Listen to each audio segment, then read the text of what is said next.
Sarah knew Rebecca's babe was dead as soon as the head slid free, from the look on Mistress June's face.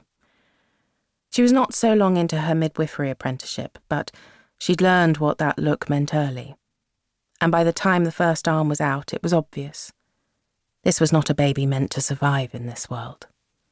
It had gills on its neck and a neat line of scales down its back like the hooks up the spine of a good woman's stay. It would have been a problem anyway, had it lived.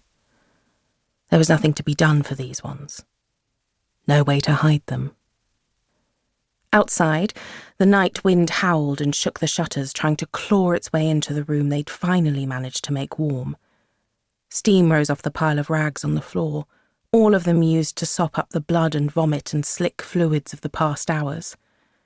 She knew that some of the blood had surely made it between the floorboards and was likely dripping down into the print shop below, where the husband waited for someone to tell him the child had come into the world. The thumping of the press reverberated up through the ceiling beams and Sarah's knees as she knelt on the floor. The air was tangy on her tongue. Here, on Fleet Street, everything stank of iron ink and sweat. The ink and the blood together made the air taste like she was licking a farthing coin, and despite her training, acid rose in the back of her throat. "Sarah," Mrs. June said, "get me some clean cloths." She slid 2 fingers behind the baby's back, one arm free, but the other shoulder was caught. Rebecca hissed when Mrs. June pressed inside her, but she had no strength anymore for wailing. "We had some trouble with her others," Mrs. June had said before they arrived. "Very narrow pelvis. Be prepared." Sarah did as she was bid.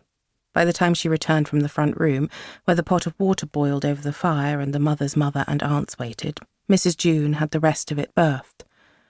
"He hasn't cried." Rebecca had 3 babes before this one. She panted, but her eyes were glassy with pain and exhaustion.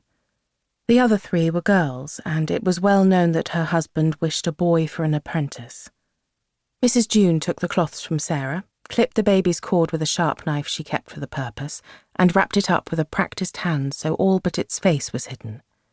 The mother tried to rise from the birthing chair, but she still had one leg propped on Mrs. June's shoulder, and she was too tired after 9 hours of labouring to coordinate herself.